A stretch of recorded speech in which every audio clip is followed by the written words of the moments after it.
What's going on, guys? Jason here, back to my channel, and tonight we'll be doing a review for almost said Revolution, AEW Dynamite, which is Sting's last AEW Dynamite show, which was last night already. So yeah, let's go ahead and get to it then. Excuse me, sorry. All right, we're gonna get with the segment and all that stuff. So here we go. Heyman Page's AEW Revolution turns to force dies. Familiar sounds of Heyman Page's theme hits the house speakers, and out he comes on crutches as highlights are shown of the injury he sustained in his last in-ring appearance.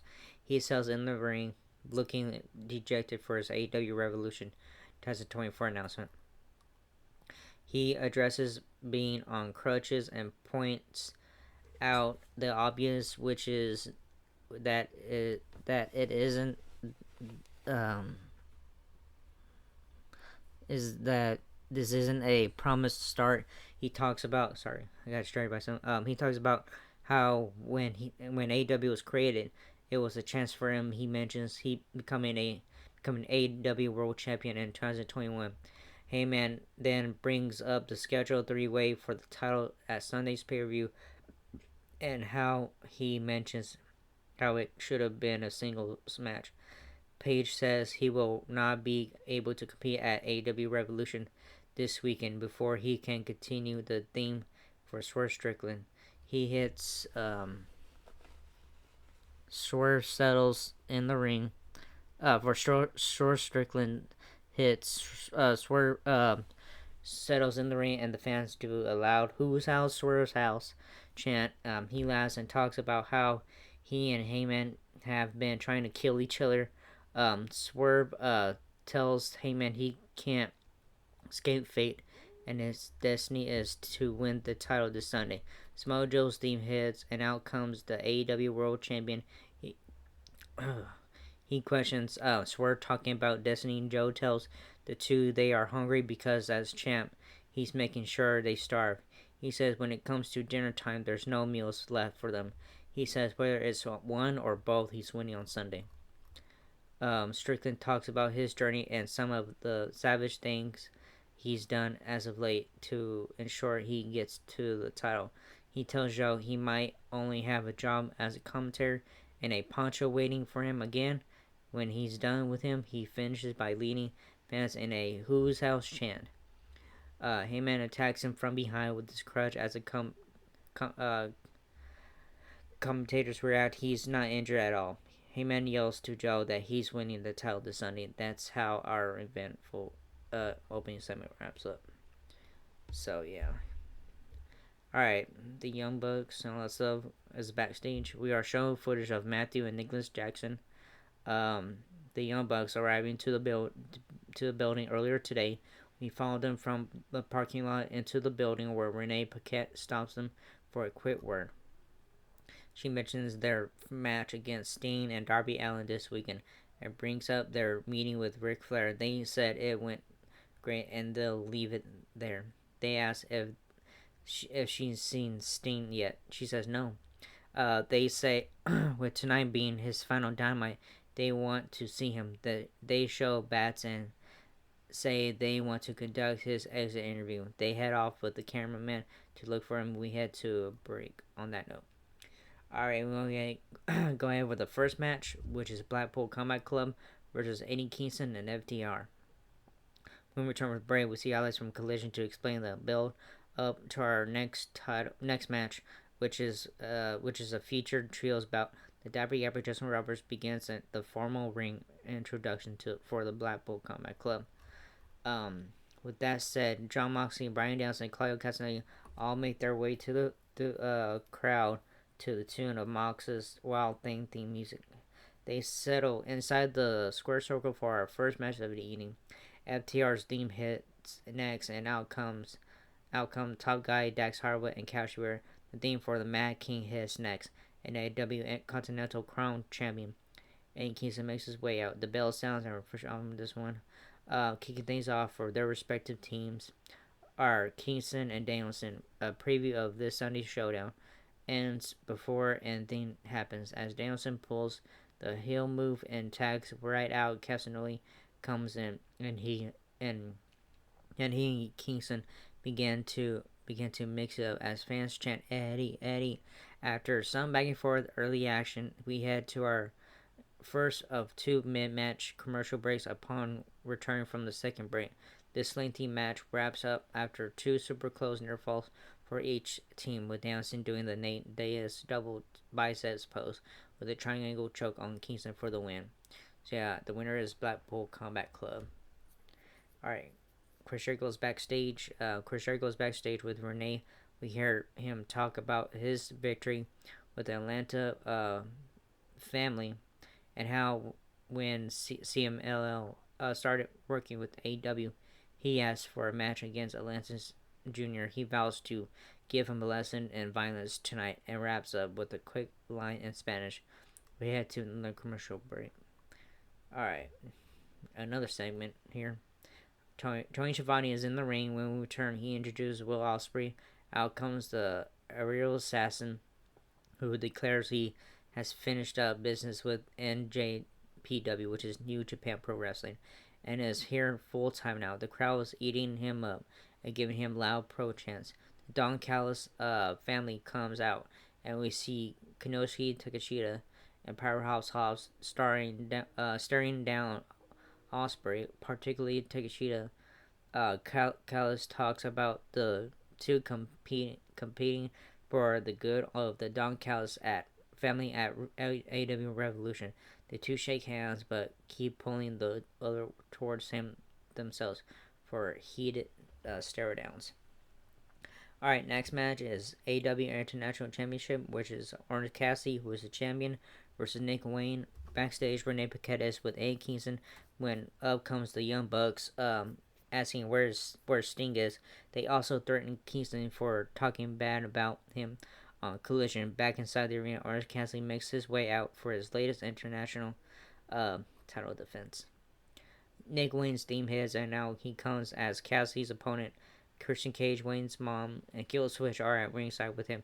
Bell sounds, and off we go with this title to immediately get after it.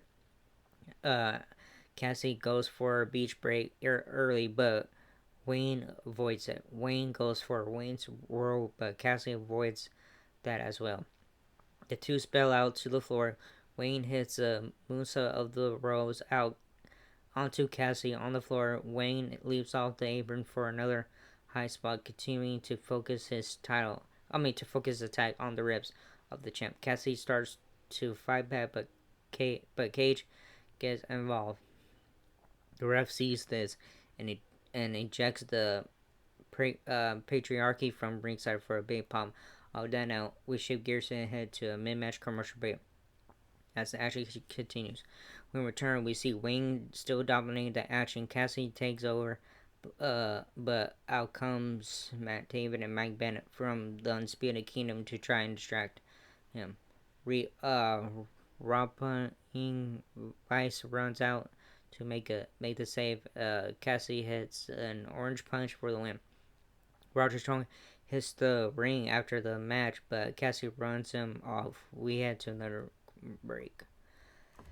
Damn, excuse me. Sorry. Alright, next match is Chris Statlander versus Sky Blue. When we return, we see Renee Paquette backstage with the Bang Bang Suzuki. The group makes fun of Max Caster for bailing on his freestyle during the group's entrance last week. Back inside the arena, Chris Statlander makes her way to the ring. Sky Blue's theme hits, and next out, she comes out as the opponent for the former TBS Women's Champion. The bell sounds were official on this one. We see Statlander start off strong as Blue starts to take over. We shift gears and head to a mid-match commercial break as the action continues in this women's singles bout. As we settle back in from the break, we see some more shifts in momentum leading to close near falls for both ladies. On the floor, we see Julia Hart and Willow Nightingale in a stare down. This leads to Statlander being slammed into the ring steps, back in the ring. Blue goes for the roll up, but Statlander kicks out. Stokely Hathaway offers Statlander a chain at ringside. She doesn't use it. Julia Hart sneaks a title shot into Statlander, Blue follows up with Code Blue for the win. So the winner is Sky Blue. All right, the Young Bucks continue to search for Sting. Backstage, we see the Young Bucks with their bats outside of Sting's locker room. They remind each other to be mindful of the fact that when it comes to Sting, the only thing that's for sure is nothing's for sure. They walk into his room, ready to attack, and see 100 bats hanging from the ceiling swinging. They walk up to a mirror and look nervous. We head to another commercial break. All right, Lionheart Chris Jericho versus Atlantis Jr. When we return from the break, the name Lionheart Chris Jericho appears on the big screen. Out he comes to some Rob Zombie music instead of his usual just sing along entrance. He comes out in the vest and yellow slash black tights like in his old days in Mexico and in the original ECW. He settles in the ring and his Lionheart ring entrance slides up. Now CMLL star Atlantis Jr.'s theme hits, and now comes the Masked Man, accompanied by his father Atlantis, also in a mask. As Cowboy explains the history between Jericho and Atlantis as the two head to the ring. The bell sounds that were official running with this one. Atlantis tries to shake hands, but Jericho sucker attacks him for the early start. Jericho takes control of Atlantis, who starts to fight back with wild kicks. He hits a high crossbody off the top, and two continue to mix up as we head to a mid-match commercial break. Right after Atlantis nearly drops Jericho on his head on the floor, going for a power bomb back from the break. Jericho gets Atlantis in the walls of Jericho, and Atlantis throws in the towel. Jericho and Atlantis Jr. help Atlantis up after the match. Jericho and Atlantis Jr. Stare each other down, and have words off mic, and then hug. They all pose together for one final big pop to end the feel-good moment. All right, main event. But this is a segment, so which is the Young Bucks finally find Sting. After Excalibur does a speed read through the update lineups for this week's AEW Rampage, AEW Collision, and AEW Revolution 2024 shows, we head back inside the Von Braun Center where the Bucks theme hits, and out comes AEW EVPs Matthew and Nicholas Jackson with bats in hand. They make it down to the ring and area and start punking fans wearing Sting masks. One removes his mask to reveal he is Darby Allin, and the fight is on. Allin dukes it out with Bo Bucks, who eventually take over and start beating him down in 2-on-1 fashion. They take him in the ring and hit an EVP trigger. For the two get their baseball bats to start beating him down with the bats. The theme for Ric Flair hits, and out comes the Nature Boy with a big smile on his face. The Bucks clap and then continue putting the boost for Allen. Flair comes in the ring and they hand him their bat. He takes his jacket off and grabs the bat as they hold Allen. Flair drops the bat and starts punching both Bucks. The Young Bucks take over, and now they are beating down the Legend in 2-on-1 fashion. They taunt the crowd as they continue to boo. The theme for Sting finally hits, and the crowd roars. The Bucks head up the ramp with their bats, but Sting never comes out with the entranceway. Sting is lowered down from the ceiling like he used to do in WCW. The crowd explodes. He makes it down, save unhooks himself, and the Bucks finally notice what is going on. Alright, the Bucks run down to deal with Sting, who pulls out his trademark black bat and goes to work, beating them both down. Fans chant, "Holy shit, holy shit." Darby comes out of nowhere, off the top rope to the floor with a picture perfect coffin drop. Sting,